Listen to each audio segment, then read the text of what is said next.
Right, hyvää herrasväki. I had a little plan. Did you? Well, I have a feeling that many people don't really know exactly how to say your name. So maybe you could pronounce it loudly in the British way. Something like that. Well, good evening, everyone. My name is Thomas. That's just my first name. That's easy. The rest... There could be a really big round of applause for my second name. So my name is Thomas de Mallet Burgess. There we go. And I'm artistic director of Finnish National Opera for the past 1.5 years. Yeah. So. And I suppose I have to tell these people now that I'm going to skip a few things. I mean, we're going to go through your life and your career, and also discuss the future, which is the most interesting part of anybody's life, I suppose. Yes. And was it a year ago or something, we made this interview here in the Wagnerian. Tässä on todellakin aika pitkä haastattelu, jossa on tällaista taustatietoa, johon mä nyt en ehkä sitten palaa täällä, jollei se tule esille. I guess we're going to do this in English, and I mean, if I or if you maybe say something very difficult to understand, heiluttakaa vähän, niin mä voin yrittää tehdä pikakäännöksen tai jotain tollaista, mutta siitä tulee niin ikävää, jos minä istun ja käännän koko ajan. It becomes very boring if I sit here and translate all the time, so I mean, most people do understand English. But there may be a word or two, and then they can sort of, and I can translate.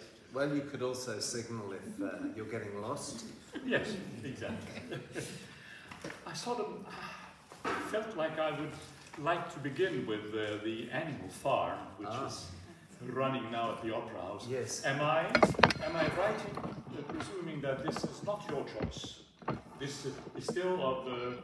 It is. Of the previous. My first season starts in after June, in August. In August. Yes, 25 to 26. And that first season I actually put together in New Zealand.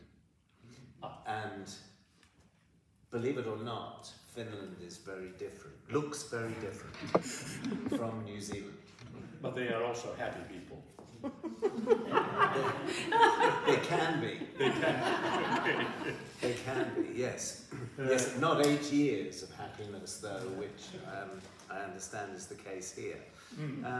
So it's obviously a very different thing to put together a season somewhere so different. But anyway, these things play themselves out. But no, so Animal Farm wasn't my choice, but that's not to say that I am actually quite proud of it. I was going to say, well, this is why I'm asking. So I will take the credit. Okay. I think many of us have seen the show, and actually we were sort of talking about it here before you came. Yeah. And many people asked me, "Did you like it? Did you like it?" And I have to say yes, but yes is a short word. Yes, some things I may not have liked, but generally speaking, it's sort of exciting, isn't it? Well, I think it's a really good example of things coming together with the time that we live in. I mean, George Orwell is actually a really interesting character. As someone that grew up in Britain, you would normally encounter Animal Farm and 1984 at some point during your school education. And actually I went on to read other works like The Road to Wigan Pier about the Spanish Civil War, and then Down and Out in Paris and London, which is his story of being a dishwasher in Paris and living on the streets in London. All of these works are really, really interesting. But Animal Farm, I think, is something that is very, very real with the political situation that we're facing, particularly with the rise of autocracy and the development of alternative narratives through social media. Actually, yeah, it's very strong. The music, oh my God. It was wonderful. It was great. There you go. Well, this is interesting because we'll get onto this if we start to talk about Wagner at some point. Yes. I'm conscious that this is probably the epicenter of Wagner in Helsinki, right? This is the hornet's nest. This is, you know. No, so it's in Turku. is it? Right? The leaders, they are in Turku. Well, we should always, I think, remember that opera comes in many, many different forms, and there's a temptation, I think, for audiences naturally to embrace the classics, by which we're talking about Puccini, Verdi, Mozart. But if we rely only on those, and Wagner, of course, did I mention Wagner? Yeah. If we rely only on those works, we won't move forward. And moving forward is in part a response to what has gone on. And Wagner himself in his work makes certain choices about what he thinks represents a total work. But it's not going to be the choices that every composer makes. How different is it to make a season in New Zealand and as compared to Finland? I mean, now we have your first season here coming from my printer. Yeah. Well, it is of course very different because being here in Finland, I get much more of a sense of audiences and what they like. So, for example, and in a way that no one could really tell me. You know, when I was being interviewed for the role, people didn't necessarily have that clarity, but I can see it very clearly that audiences are quite wedded to romantic and post-romantic repertoire. That's a very strong feeling here, and it's not surprising in a way because the birth of the nation accompanies that period. So in a way, it makes sense. So that wasn't really clear to me from in New Zealand, and the very particular circumstances here of how audiences respond to different programs it has become much clearer. And interestingly enough, Animal Farm sold out. It has sold out, which is quite an achievement for a contemporary work. Wagner, of course, sells very well. But interestingly enough, the Strauss's Salome, which you would expect to do quite well because it's got all those forces, and didn't sell particularly well. And that may have been because it was brought back too soon after its premiere. So the thing I've learned in Helsinki is that audiences are actually very curious, very literate, intelligent, engaged, which I think is really, really positive. But once they've seen something, they don't want to see it again. They want something different. And so that's something else that I've learned. In New Zealand, however, I was doing something very different because, or my mission was very different from what it is here. In New Zealand, opera was associated very much with a European heritage at a time when the country was undergoing a decolonization.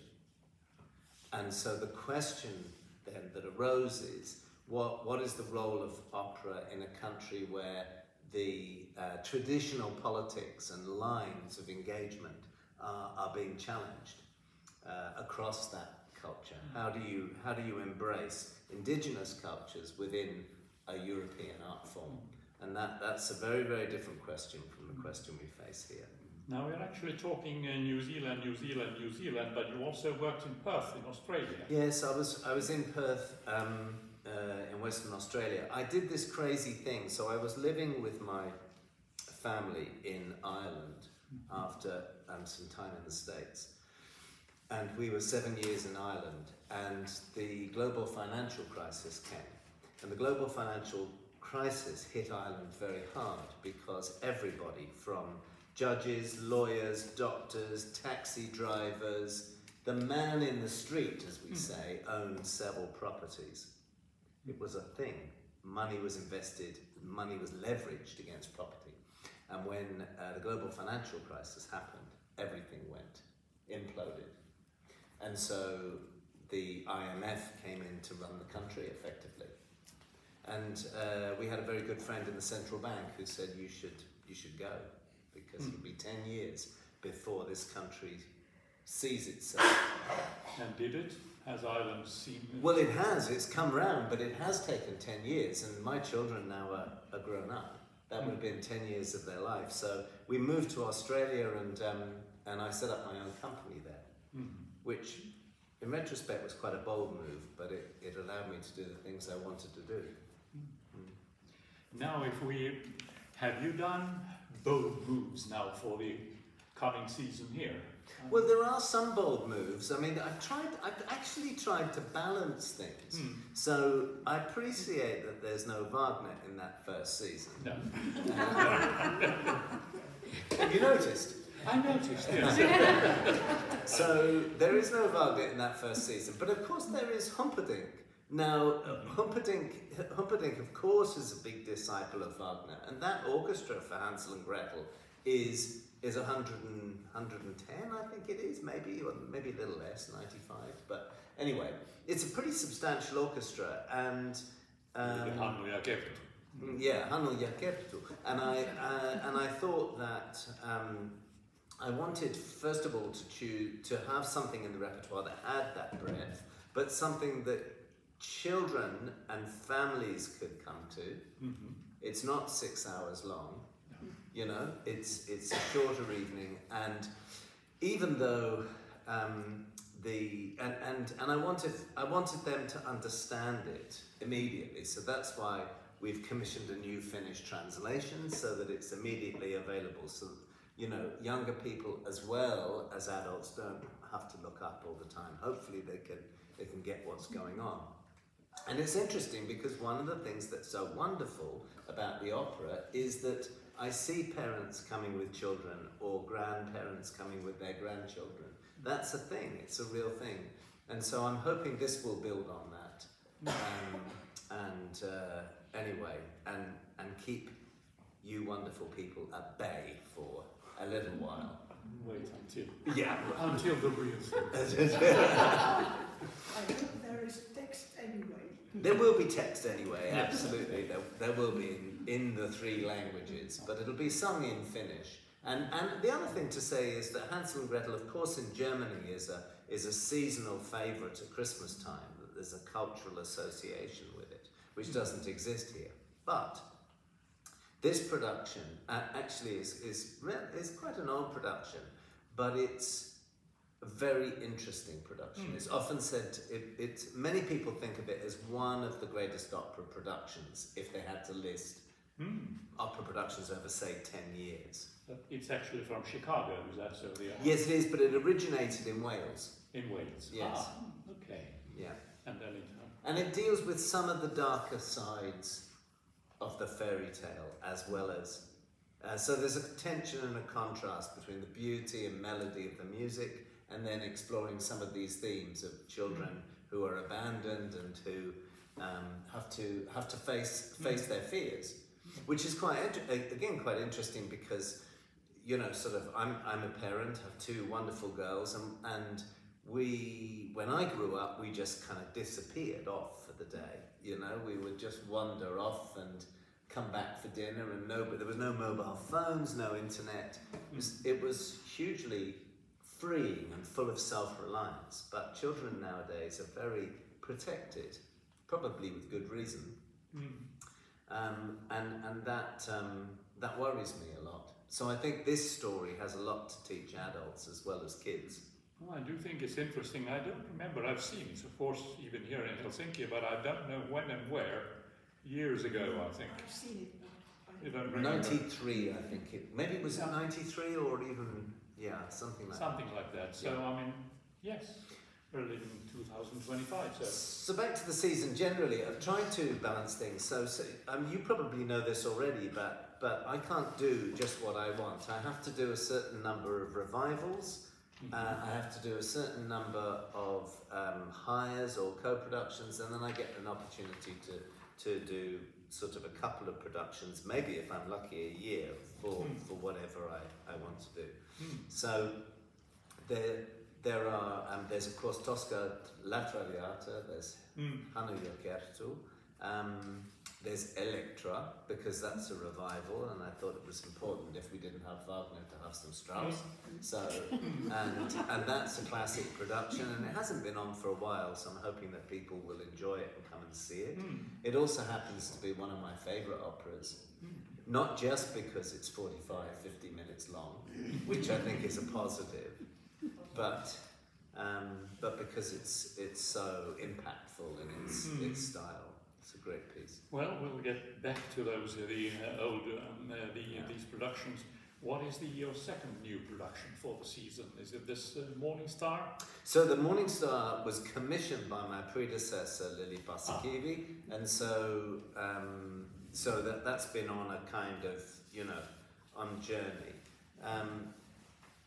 and it's Sebastian Fagerlund is the composer. He wrote the opera Autumn Sonata, which I think was pretty successful. He's very talented. It's in the Swedish language, and it's based on Knausgaard's novel, The Morning Star, which is part of a trilogy, and I think is very interesting. And it's about people, ordinary people like us, who are going about their business, going about their everyday lives, but underneath it all, everybody is struggling with different things, as we do in life. And there's a huge morning star appears in the sky, and no one quite knows what to make of it. The place where this happens is the Bergen, Norwegian. Norjan Bergenin kaupungissa tapahtuu. So there's that, and then the second modern piece, which is my choice very much, is Festen by Mark Anthony Turnage. And how can you explain this? I'm a British composer and a Swedish name of the piece. Yeah, well, it's a Danish film, by Vinterberg, which has been turned into an opera by Mark Anthony Turnage. I wanted to do a second contemporary piece as part of my first season, and I took a real risk on that from New Zealand. I know Mark Anthony Turnage's work really well. I like it because he writes line and melody as well as sort of other composers, stylistic uses. So, and he's absolutely at the top of his game. He writes brilliantly. And it premiered in Covent Garden in February, and it's received, I think, the most 5-star reviews from the British press, who are not noted for their generosity. And they sing in English, do they? Yes, it is. It's in English. And it's been incredibly well received, amazingly well received. And it's one of those pieces that is, it's the story of a family that disintegrates, but it's funny as well, if we can say that. It is funny. There's humour in it, black humour.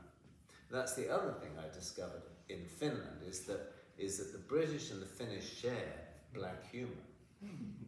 Not everybody, of course, but is that part of the people's happiness? It may be, the ability to laugh in the face of certain death is an important defense mechanism, isn't it?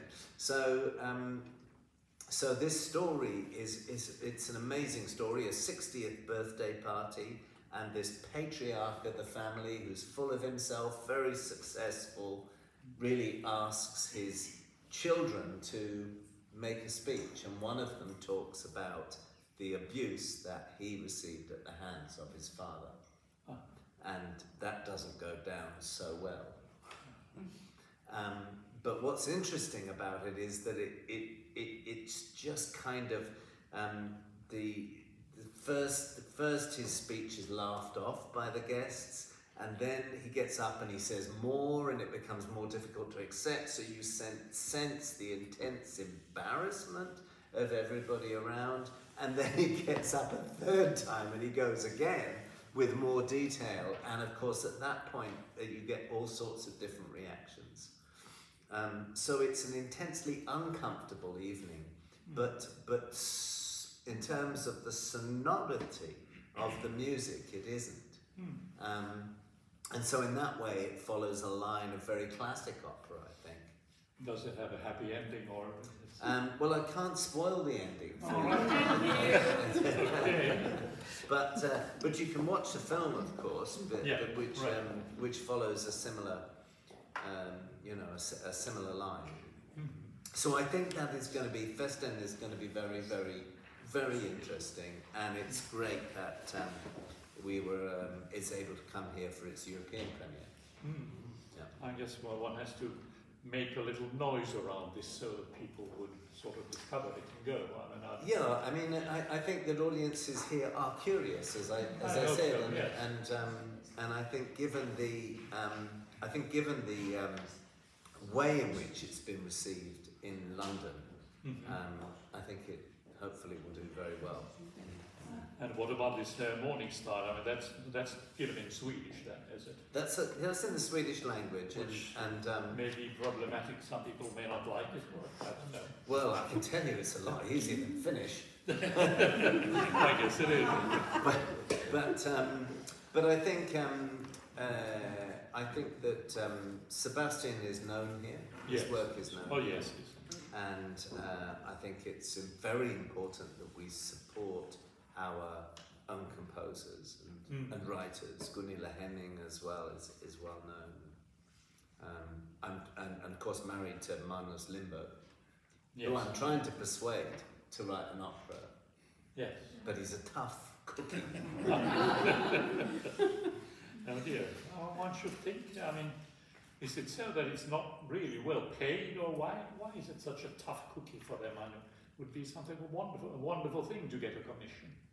Well, you think so, wouldn't you? But it does take a very long time to write an opera. It does. And not just that, and because of that, you've got to feel really, really passionate about the subject and the librettist as well.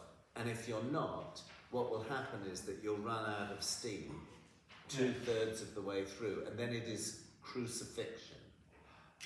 And that's what people fear. Yeah, I suppose it does happen, yes. It's sort of a big tragedy, I can imagine.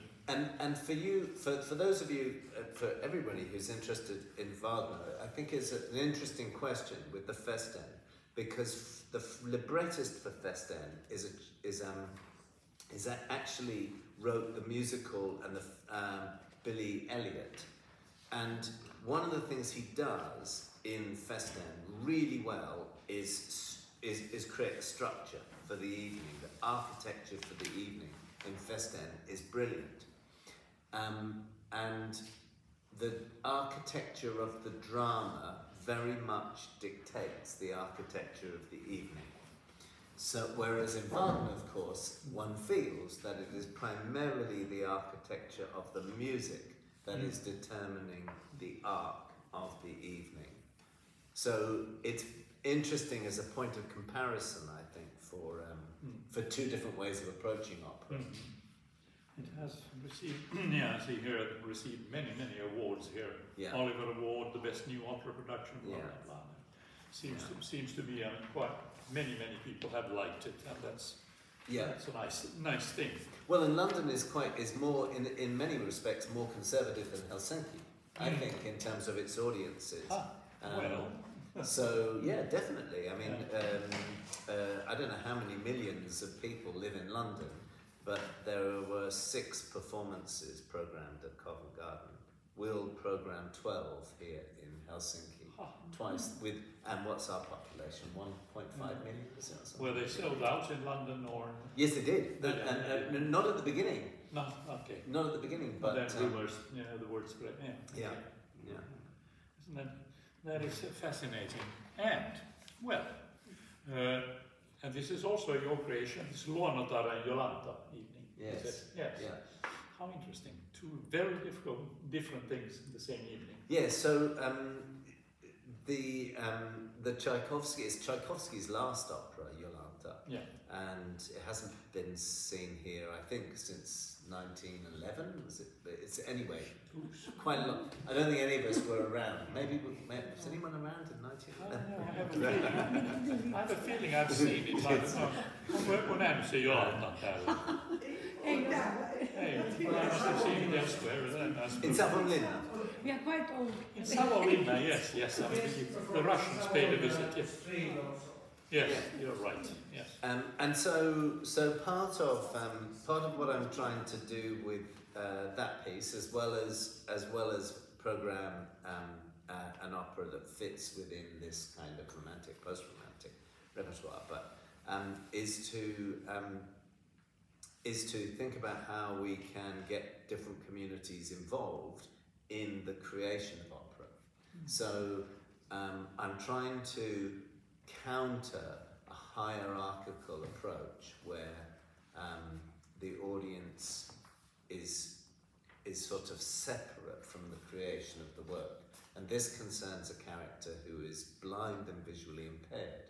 And so we've been working with a blind and visually impaired group of people here in Helsinki to, the director has, who's also the designer, to try and better understand that perspective in the opera. But of course, it's not just about, I mean, the blindness of the character in the opera is a metaphor for the absence of creativity, for the absence of truth, and the massive change that happens at the end of the opera, you could see as a symbol of many things. Tchaikovsky was gay, but was totally unable to express that side of himself.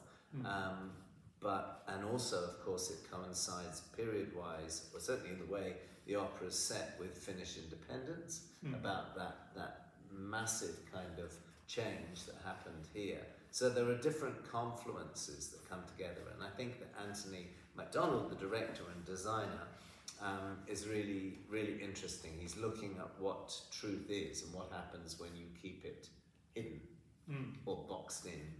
Actually, this blind girl, she doesn't know that she's blind. That's kept from her. Yeah, the truth is kept from her. Which is sort of a strange thing, but I mean, it has strange symbolism.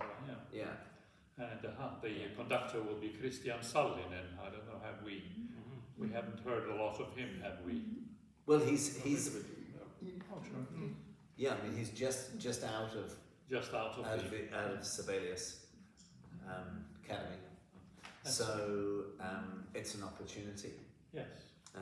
For him to, and the thing that happens with Finnish conductors is that they get snatched up by agents when they're still students, and then they get shunted off to places like England. and then by the time we wake up in the morning here and try and book them, their diaries are full. So it almost feels like we also have a few conductors who leave and slam the door. I'm not mentioning any names. No, I mean it's different. I suppose if you grow up here and you know, there's a natural. I can understand how someone would want to get away and do something different. But I think it's important, really important, that you come back. Exactly, I think they can do both things. Go make a career abroad and come back regularly. Yeah. I think Hanno Lintu is going to do that. Yes, he will. Yes. Which is good. Yeah. Nice. Why not? Yeah. So it's important. I think with conductors, it's important to have Finnish conductors associated with the company, and I also think it's important to have a gender balance as well. I mean, it doesn't need to be 50-50, but we also need, a gender balance. So that's something over time that I hope to achieve. I think you said before already when you came here that you would like to give that we have a lot of young, good composers in this country. Yeah. Yeah. And Yes. now you're Yes. music. Well, I've said two things. One is that there are some really exciting composers here in Finland, and but the quality of the libretti is often quite poor. And so I do get a lot of proposals coming in and landing on my desk, and they tend to be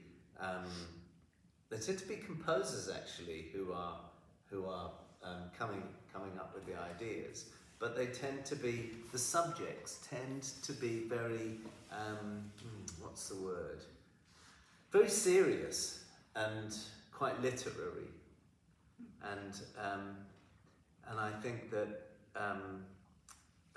we need, in the 21st century, we need to be thinking about what really will connect with our audiences and wider audiences than is the audience in this room. So how does that? What does that mean in terms of stories and the stories that need to be told? And so that's one of the reasons I set up the new opera writing program, which was funded by the Finnish Cultural Foundation, and applications for which have just closed, in case you were thinking. So there will be an announcement. There will be down the track, yeah. That we had 288 applications, yeah, which is great, isn't it? And the criteria was that you either had to be resident in Finland, or you could be Finnish citizen living abroad. And it's really, really interesting to see who has put themselves forward. And we've got a panel of people. It's not down to me. It's down to a panel of people to select those people that will take part. And I'm very excited to see where it goes. The objective of that program is not to write operas. I mean, there will be operas at the end of it, but probably 15 minutes, something like that. It's to get our creative people thinking about the process. And not only that, but also to think about what the measure of collaboration is that is necessary in opera, and what are the choices that you can make as creators. There is a new opera coming up by this Pulkkis, Iso Viha, about the war that started by Peter the Great in Finland in the 18th century. It's coming in June, I think. I think I'm sitting with the libretto and translating it, and it is a very difficult text, I must say. Yeah, I mean it's a shame in a way, because so much of our communication is free and easy and quick nowadays. How does opera respond to that? Indeed, yeah. Well, I mean, these were the new pieces for this season, and then you also have the Bartók opera, Herttua Siniparran linna, the castle of, what's it called in English? The Bluebeard's Castle. Bluebeard's Castle, yes. Yeah. So yeah, that's a different. Okay, That's a different thing, yeah. so I don't know whether you know, but we have this wonderful second theatre called Almensali, absolutely amazing. But we can't afford to put anything on in it. Almensali, yes. I guess the ballet uses it for. Well, it's actually used quite a lot, more than I think many people realise. I mean, it's used for the ballet school, but also we have 2 guest groups coming in each year and putting on or staging things, but we don't have much control over the quality of that other than reviewing the applications. And sometimes we have rehearsals there, but while everybody was still saying yes to me and I was new, I managed to get this production of Bluebeard's Castle in. And what this is saying, well, look, what happens when you do opera in a different way? What happens if you don't have the full resources? And so this production was put together during COVID in London. The orchestra is 7, which many people might regard as sacrilege to take Bartók's amazing score and reduce it in that way. But the net result is that the performers are very close to the audience, and the way in which the story is interpreted is quite moving, very moving, in fact. And so it'll be interesting to see how audiences react to that, and you know. Yeah, that will be in February then. Yeah, I mean, in fact, Jonathan Dove the composer Jonathan Dove wrote a reduction of the ring cycle. I think he reduced the whole of the ring cycle, was it into 3 hours or 3.5 hours? Something like that. Yeah. For a chamber orchestra. So you would think that that's a punishable offence. That a slow, long, lingering death would not be punishment enough. But in fact, what it enabled people to do was access some of that work and the story in a manageable time. It didn't replace the ring cycle. It didn't stop other companies putting on the full gamut of things. But it enabled the music and the text and the story to be presented in different places where otherwise it wouldn't have been. So I think sometimes we fear tinkering with things, but actually there's often room for different interpretations. Well, the ring was given also with organ accompaniment a year ago or something. Was it? Yes. Okay. And then also children's Yes. ring. The Right. whole ring Musical. in a few hours. And children's ring, a short version of that too, yes. Right. Well, how did the incest go down then with the children's ring? Well, one sort of wonders. No, Yes. it was rather good, I think, the whole thing. But I don't remember exactly with the incest. If it was, maybe it was not underlined. Right. Yeah. Interesting. It's not bad. But children, they think that they can marry their brother or sister. That's interesting. That's They don't interesting. understand. Yeah. There's an innocence there, perhaps, isn't there? Well, I mean, now we came back to Wagner again. I mean, is this the... Well, I am trying to kind of pull it round to every available opportunity because I'm conscious Well, I that mean, it's quite a select audience. I thought I'd discuss these new pieces first, but I mean, okay, Wagner, I mean, we have one big question that everybody is Oh, asking. I bet I can see that coming. Are we ever going to see the four works after, I mean, together as a whole, or is it very, very difficult to do? Well, it's definitely in my mind. That's absolutely the case. It's in my mind. But the time has to be right, and the time has to be right for several reasons. Because whilst I appreciate that you would come and probably buy your tickets in a moment, we have 1,350 seats in that main auditorium, and when we put something on, we have to be. We're working at the moment at 82, 83% capacity is needed for us for the budget to balance, which is ridiculously high. I mean, 83% for the artistic directors means that we can't make a mistake. Yeah.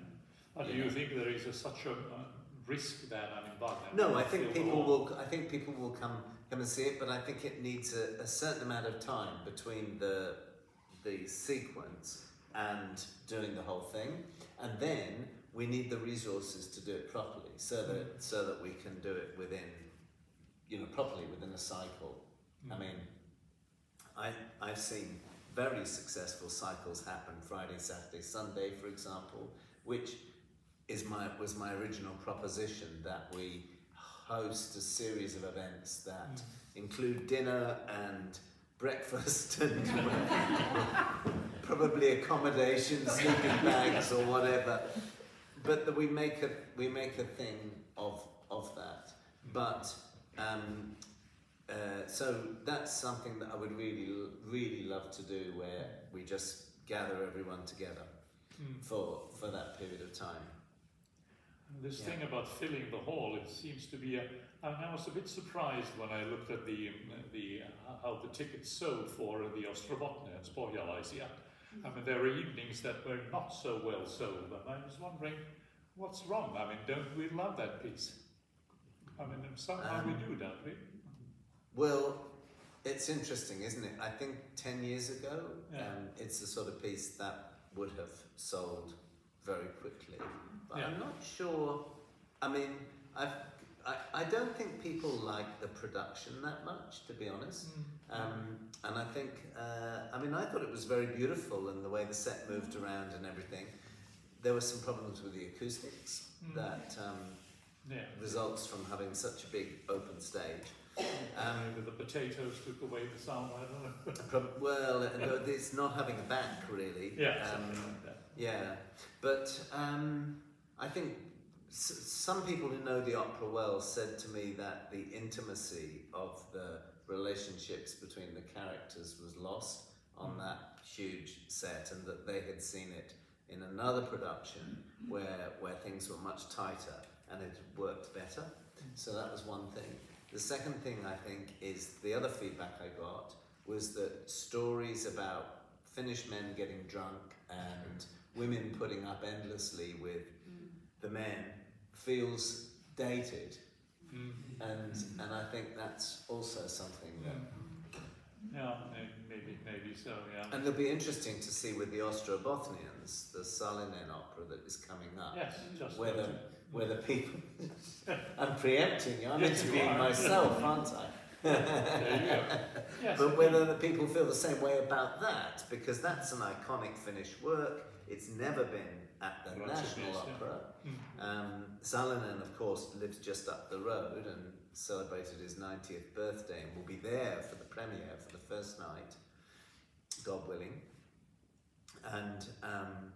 And so it'll be interesting to see whether people have a similar reaction or whether the subject, different subject matter and everything is, and production, of course. I mean, I remember, of course, the 70s. I mean, you're also young, so you don't remember, but I remember how popular his new operas were in the 70s, 80s. Yeah. And also, this goes also for Paavo Ruotsalainen, Yes. the other opera Yes. which they now did in Tampere. Yes. And that had a strange, when you looked at the ticket sales in Tampere, during the week it was sort of half empty, and on Saturdays they were sold out. Right.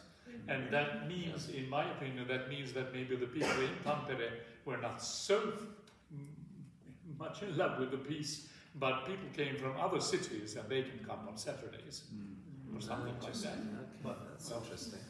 I mean, those were the Kokkonen and Saltinen. I mean, Yeah. they were the glorious names in the 70s, 80s. Well, we'll see what happens to the Rhapsodias in May. We have, after the Morning Star, then the next commission that we'll present will be an opera by Outi Tarkiainen, who is a young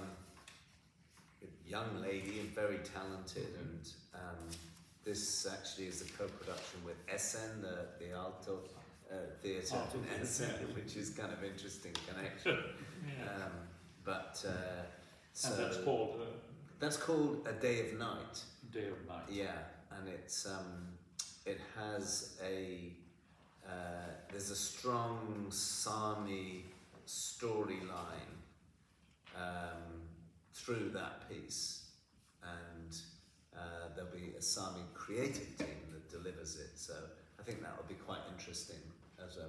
And Oti's work is so the world of northern Finland is so embedded in her work as a composer. Yes. I think that will be a really interesting piece. And then I haven't decided what the next commission. Depends whether Magnus Lindberg gets his act together. But Magnus Lindberg is this kind of generation of young composers which were not so fond of opera. And they call this modern Finnish operas like Salinen and Kokkonen, they call fur hat operas. Yes. And they were not so much interested Yes. opera. And, Yes, it's and true. also Esa-Pekka, he came for a short time to work in the opera. And I was asking from him, how is possible that you are now coming to opera? He said, we can also change our minds. But maybe Lindberg hasn't done it. Well, you probably know Esa-Pekka Salonen better than I do, but my meetings with him have been really, really positive. I think he's such a lateral thinking person. He's so exciting to talk to and to... And many conductors don't have language as their first language. Music is their first language, and so often as a director, it's, well, not often, I mean, it can sometimes be quite difficult discussing opera with a conductor because what's the common language, really? But he has great linguistic capability. He does indeed. Yeah. He has had a bizarre experience, I think, in Salzburg now, that he gets bad reviews, good reviews, bad reviews, good reviews. I don't understand. I mean, who are these people who write in newspapers? Nobody mentioned them. Well, yeah. But it's very, very conservative world. Yes. They can't, in Salzburg Yes. and in Vienna and so on, they can't accept that somebody is coming from Helsinki. Is nothing for them. Well, and opera, though, opera is itself quite conservative, viewed through one lens. And many people who are most passionate about the art form get the most enervated, the most angry, the most upset. Yeah. Yes, but actually Salzburg is not very conservative in their directions. I've seen many operas there, and they use good new directors, and they are not conservative in that Yes. sense. No, I was thinking more globally. That's right. Yeah. Well, I mean, if we go, then you have something completely different, which is from the years back, the Cirque Opera, Yes. Cirque Opera, Yes. and some people say, and other people say it sells so well, and people Well, who go there, they love it. It's an interesting question, and this is something that we have a new strategic agenda, and the new strategic agenda talks about the fact that opera and ballet belong to everyone, and I think that one of the reasons I programmed Cirque Opera to start with is because I did understand very quickly that if there's a really good summer here, you need something that is broadly popular enough for people to come and see it. Oh, yeah, it starts in August already. Yes. Yes. Because if the summer's great, people won't come back, or people are away at the weekend or whatever. So, and it was hugely popular. Yes, it was. Yes, indeed. Yeah, and Gita was very persuasive. Yeah.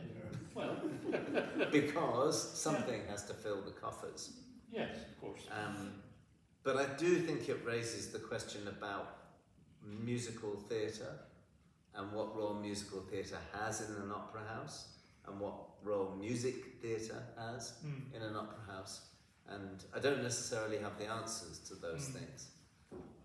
I mean, the same thing goes with this Phantom of the Opera. Of course, we don't have to talk about it now, but I mean, that also sold out like you wouldn't believe it. And then some people say that other theatres should do the musical comedy, but I don't know. I always thought that the Phantom of the Opera, the name, the title already implies that this can be done in an opera house. That's what it happens. Yeah, I think it's also about the voices and what pieces make sense for opera singers to sing. So Stephen Sondheim's Sweeney Todd has been sung by Bryn Terfel, as well as West Side Story was sung by Carreras and Tekanawa. Yeah. So, you know, Funny English about it. yeah, funny English, but I mean, there's it seems that some works lend themselves more easily to operatic voices than others. I'm looking at your production of Elektra. I mean, there is somebody, Ricarda Merbet, who sings the title role. Yeah. I was not so familiar with I listened to her a little bit on the internet, and it seems to be a very powerful voice. Yes, it is. Thank goodness. Yeah. And, yes. And the production is by Patrice Chéreau. Yes, this is our own production. It sits in our warehouse. Yeah. Right.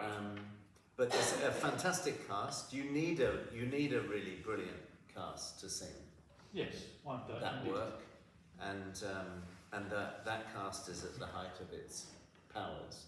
So it'll be visceral. It'll be a visceral sing. So I hope that will bring a lot of. I forgot what the other singers were, but maybe there were different singers. And then we have Tosca. Yeah. You have the soprano from Sweden, Elisabeth Strid or something. Yeah. And somebody else also, Magdalena Hinterdoppler. Yes, there's some great singers in that as well.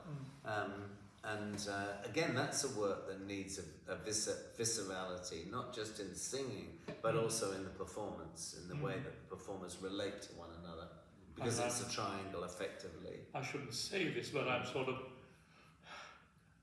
on the verge of being fed up with Tosca. On the other hand, if it's well done, then I'll change my mind. I love it. Yeah, of course. I mean, one of the things that I'm trying to do with that repertoire with Puccini, but also with the earlier Verdis, is, and also in a future year to introduce the strand of Donizetti. Yeah. Is to make sure that we have people who can sing it and conduct it in the style of the piece. And I don't think it's the strength here in Finland of singers, that sort of bel canto repertoire. So how to introduce that stylistically into the house in a way that is really meaningful. Yeah, we haven't had it. I mean, I've seen Lucia, of course, here a few times, but otherwise, Don Pasquale I've also seen here, but otherwise I guess Donizetti has not been played so much in Finland. No, but absolutely. Yeah. So it'll be interesting to see what the audience is like for that. And of course, coming back to Wagner as well, we have a lovely production by Caspar Holten of the Flying Dutchman in the warehouse, and every time I threaten to bring it out, they tell me that because there isn't a ship, no one will come and see it. So I'm interested to know what people's thoughts are about that. Oh, it was a wonderful production, really. Yes, I liked it. It was a fine idea, in some way, new idea.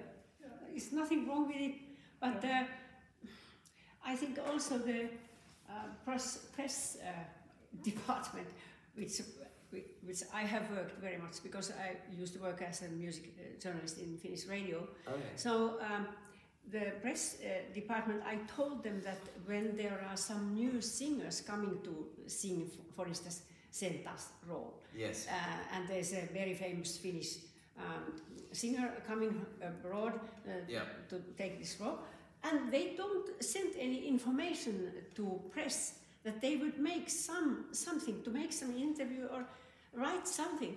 And there was Miina-Liisa Värälä who was singing Senta, and there was only half of seats were sold, because people didn't know that. Yeah, it's interesting that, isn't it? Well, the times are changing. I mean, I'm, as you can probably tell, I'm not a great expert in Finnish, but I have noticed that the level of coverage and the interest of the press, I would say, is waning. Yeah, it's very sorry. Yes, that's right. And so, when the press department and communications department present ideas, the cast, and the fact that the cast might be really amazing and expert, doesn't seem to count for much interest on the part of Helsingin Sanomat and other key writers, which is interesting and a measure of how things are changing, I suspect. Yeah, that's because media is taking more and more kind of populistic things, and they are not interested in classical music or opera. They are not. Yeah. Well, I mean, There's a question at the back. Yeah. Yes. Because this is involving the same field you're talking about.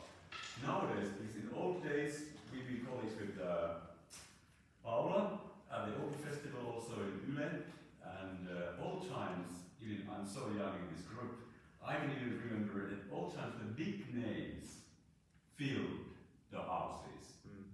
But how is it now we get the top singers? I mean, I'm asking if the production is the thing what interests people in the production or the names. Because in old times, if you got the names, to Savonlinna for example, whatever, people came to listen because of the names. Yeah. But how is it nowadays? It's a really good question. If you ask the marketing and communications department, they say it's the title more than anything else. The title is the thing that brings people in. And when I say, well, we should be doing lots of contemporary work because that will help us build audiences for the future, they tell me that oftentimes new audiences want to see the classics, like the Traviata and the Tosca. I also know that audiences for musical theatre tend to go and see a ballet next. So there are all these really interesting kind of lines. And the orchestra series that we have that is sponsored by this wonderful couple, the Von Fens, the idea of that is to get the orchestra out of the pit and into the Musicatello or somewhere else to help them play together, which oftentimes they can't. But also to introduce singers who are, shall we say, names in the business at least, or in their own countries. And again, it's the repertoire that has tended to attract the audience rather than the singers. The exception being Kalea, who, when he cancelled because he was unwell, I think probably 100 people cancelled their tickets because it was no longer the singer that they were going to, hear. But I think that, but there are other examples, like recently we had Don Carlo, and Michael Cares very kindly stepped in, and it was a pity he was sick for 2 of the 3 performances that he was due to sing, but that first night there was a great deal of excitement in the audience because he was back singing in the house after a sizable absence. And of course he's in Ratsumies as well. I think there may be a way of presenting things, because I don't know whether you know, but the rest of the world is very short of bases. It's like, must be the drinking water or whatever. But Finland, with its very pure drinking water, doesn't seem to have that problem. And we've got some really amazing Finnish bases. And maybe there's a way of constructing a story around that. I'm not sure. Yeah, they're going to do the second act of Back to Wagner again on Tristan and They Isolde are, in August. Yeah, and Camilla Newland is a name, and that's selling very well because of, one suspects, because of her presence. But then you had amazing foreign singers in Don Carlo who first time in their life, for example, the role of Bosa. And I haven't heard this kind of baritone before in Finnish National Opera. He was from somewhere in the east. Yes. Amazing voice. Yeah, he's incredible, and sometimes that's just luck. Yeah. Because his career is a singer's career. Often there's a lull between them being noticed and them being booked. So he's booked for the Met, for major opera houses, but because they plan so far in advance, there's a time lag, and we got in on that time lag too. Lucky you. Yeah, but the irony of it is we wouldn't be able to afford him probably next to me if we were booking him for something in 4 years. Right. But we'll see. Next year they do Don Carlo in Tampere, so I don't know. I think about that you have and should have performances for different audiences. Well, maybe 1 year ago, I went to see Yevgeny Onegin with a young relatives who had bought tickets to them. They were less than 30 years old. And it was very well sold, but most people were like me. And then, next month I saw Ballet Dracula. I had changed my season tickets for another. In the season tickets performances, there are people very much, people who in my age. But in that performance, I think I was the oldest. It was fully booked, and people had dressed themselves like. Yes. I think it's very good that you have performances for different audiences. Yeah, absolutely. But I think it's also important. I think we sometimes get hung up on age, when in fact it's about, to some extent, about variety.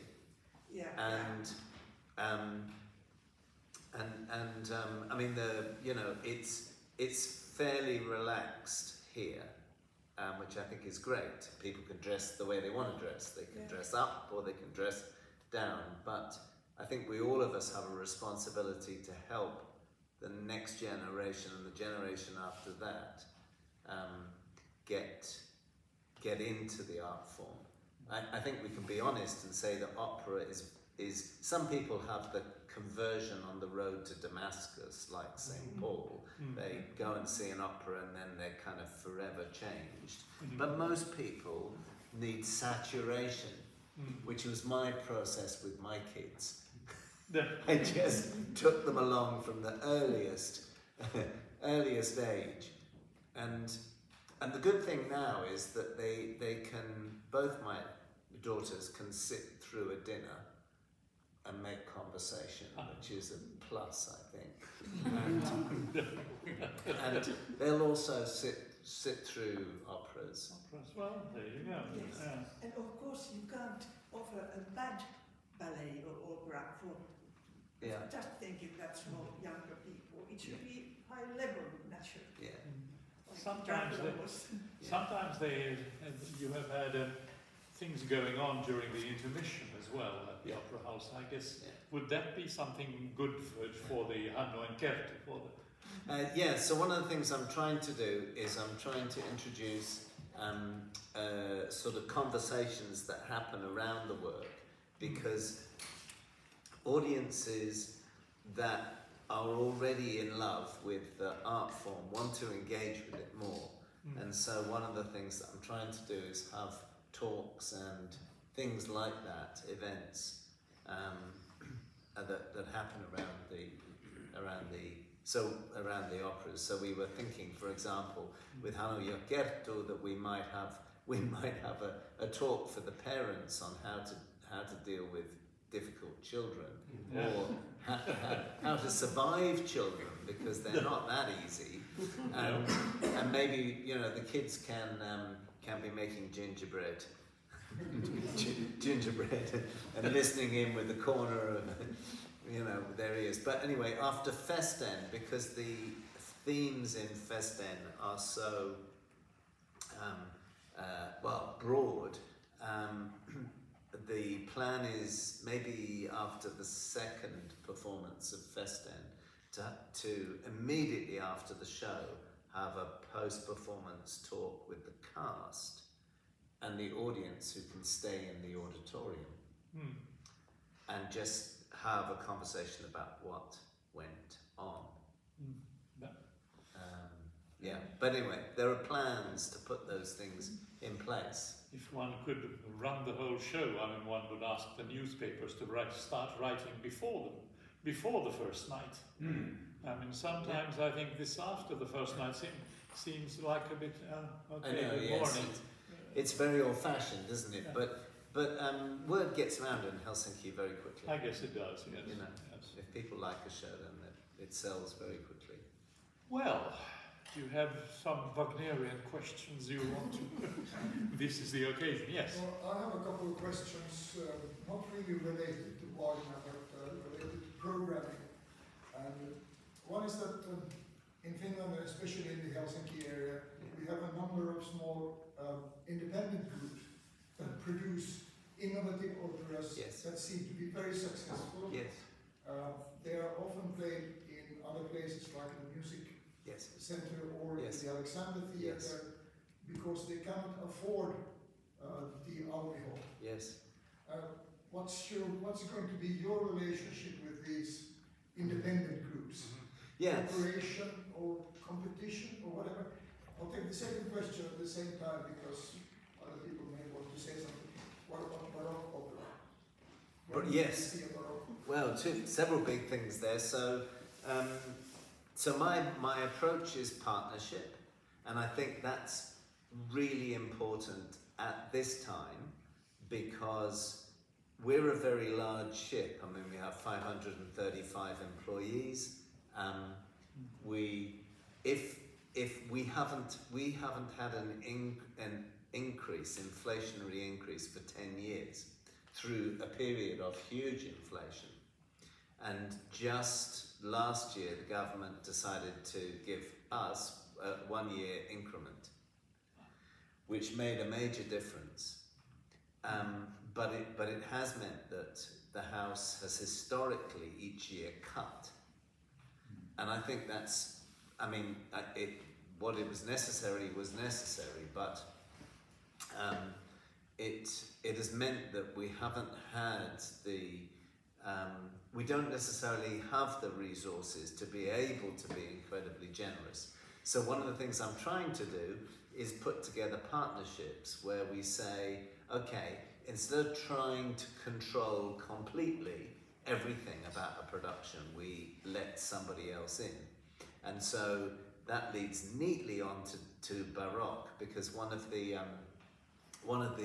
partnership ideas I put together was with Finnish Baroque Orchestra and the Theatre Ensemble 00100 and Helsinki Airport, with an idea of staging a Baroque opera in some of the gates that were never used, thanks to the Russians.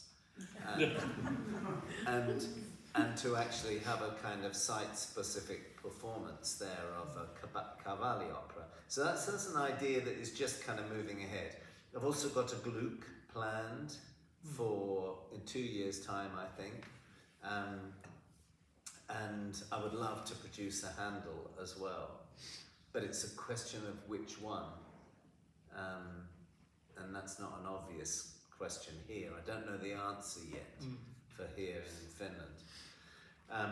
So, because one of the challenges I think is that Baroque opera is often done without very many resources, which is strange. So, and that's such a pity, because when it's given proper resources, it's an amazing work, amazing period of work.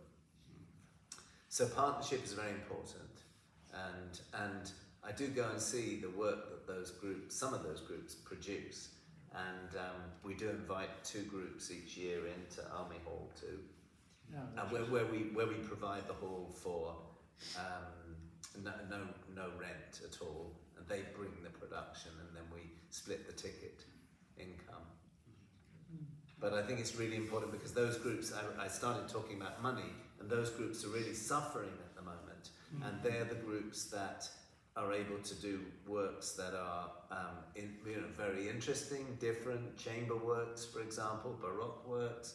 They employ generally younger singers and conductors, and without that in the ecosystem, there's a real danger that the ecosystem collapses. I also have a question for this ecosystem and how to get the next generation, the young people, to get fond of opera. And I'm asking now because we all know how much the tickets cost at the National Opera. Yeah. And there are these children performances in the lobby.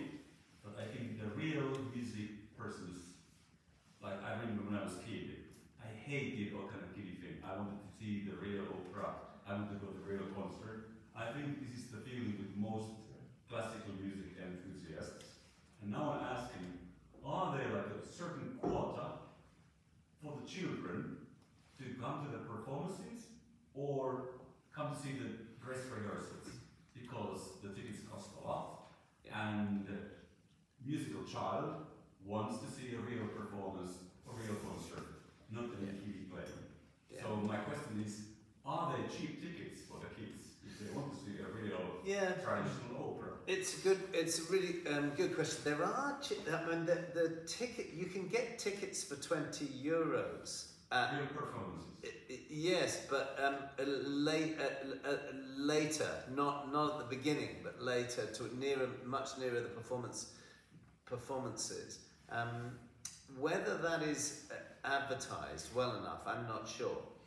One of the interesting things about Finland, I think, is that it's very organised, right? It really is organised. I mean, in my own country, you're lucky to get your car along a road without it falling into a pothole because things are not prepared, there's no organisation. Here, there's brilliant organisation, and for that reason, it's, you know, happy country, isn't it? But one of the problems, one of the challenges here is that it's not very agile. And oftentimes when, I mean, like, I went to Opera Europa conference just recently in Barcelona, and I came back and I talked to our marketing and communications department, and I said, would it be an idea, would it be an idea to have, like, you know, for our subscribers, for them to have the opportunity to buy an extra subscription ticket, but like at a really low price for someone that is under 18 or what about the idea of €1 tickets for sort of 18 and under or 16 and under? What about that?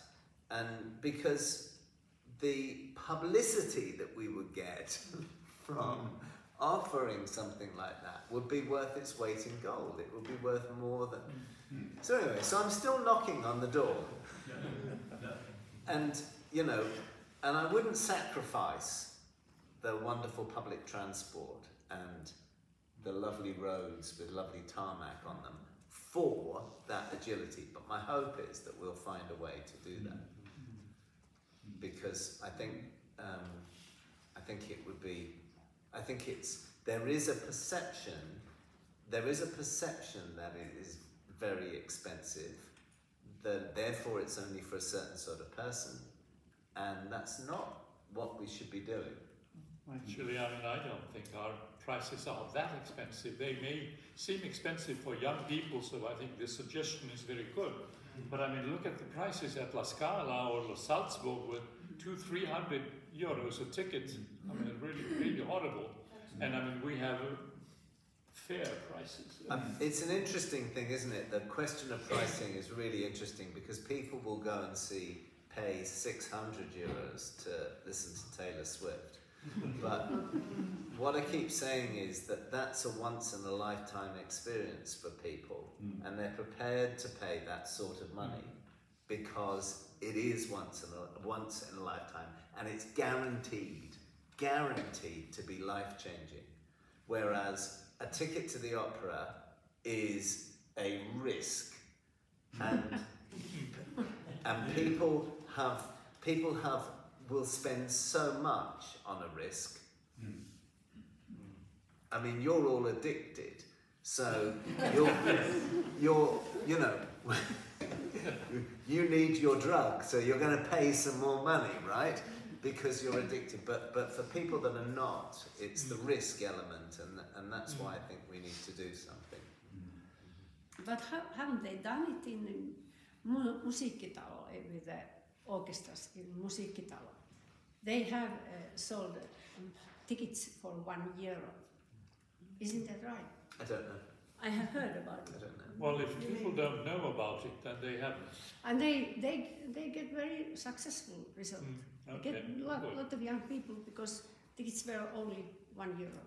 Yeah, I don't think, the ticket price isn't necessarily the thing, because, for example, for Phantom of the Opera and for Cirque Opera, people will very happily part with €60 for each member of the family, which for a family of 5 or 6 is a substantial bill. Yes. But if we went and said, well, how about coming to see Strauss's Electra for 60 euros? That's when the price. So there's something about what you're getting, what you know you're getting, and does reducing the ticket price make a difference? Will it? Yeah, will it? I mean, we do have various things that happen, like we have art testers, where the city of Helsinki buys a whole theatre full of tickets for a certain age group. So, for example, they're going to come and see Tosca. 1,350 school-age children will come and see Tosca thanks to the city of Helsinki. So there are schemes and things that we operate, and I suppose that's the answer that the ticketing people will give me is, well, we do these things, but just not in that way. But I think that the thing that happens in Germany is that people come as a family, and that's also very important. If you can have someone sitting next to you, you know. Well, yeah. I have two questions. If they are not too personal, you are a director yourself. Yes. Can you mention your favorite directors or directions that you have seen?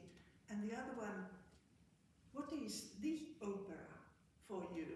The opera which is kind of above all, or which you have seen somewhere or would like to see? Or Well, I thought that question might come,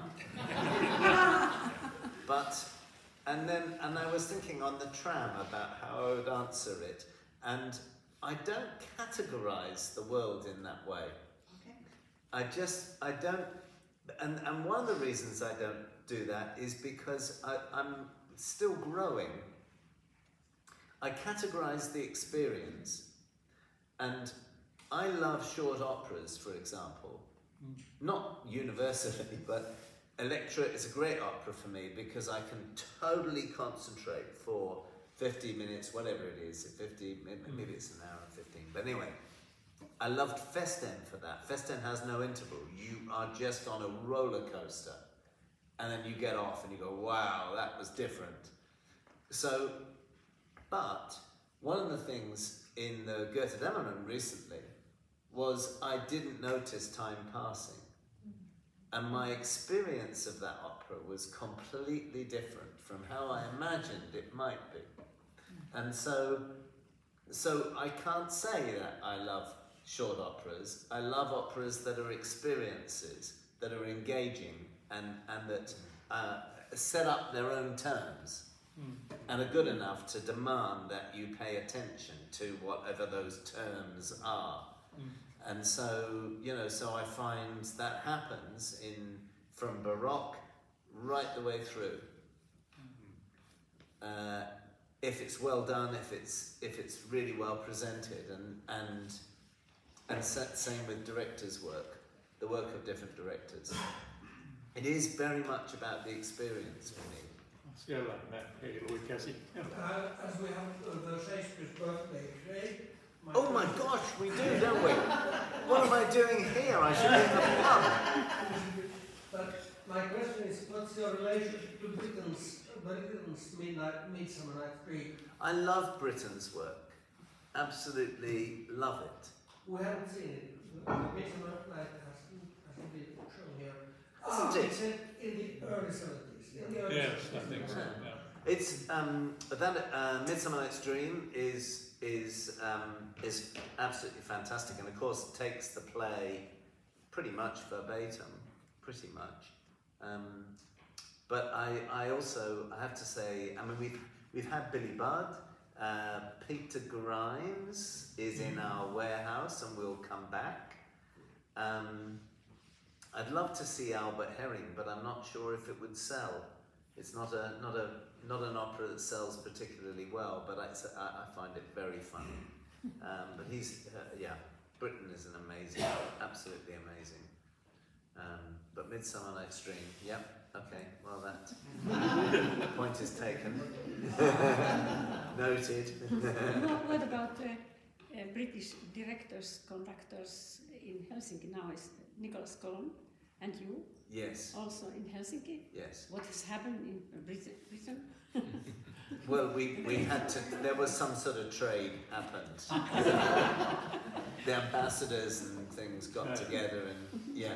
I think one thing that I think I'm very sensitive about is that I recognise that I'm the first non-Finnish artistic director of the opera, and that there's a responsibility that comes with that. And at the same time, I've always thought of opera as theatre. Always thought of it as theatre.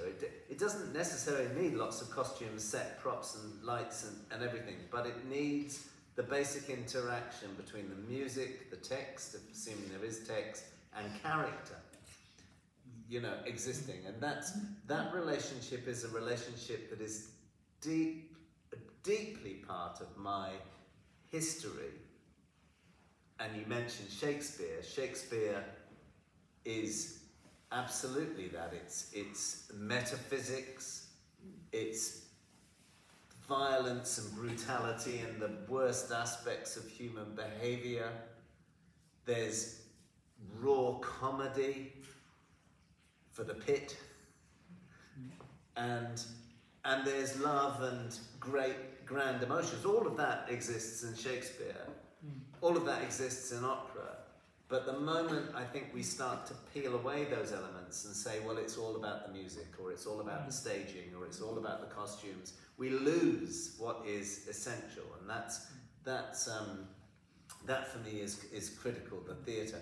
And British directors come from a long line of theatre makers.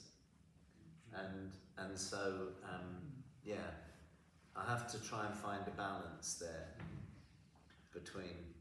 Well, I have sort of a last question, unless somebody else has something that I want to say. Well, you've been in Finland now for a year and a half, yes. I think.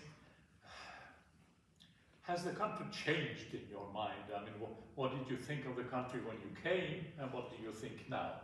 I mean, you don't have to be 100% honest, but close.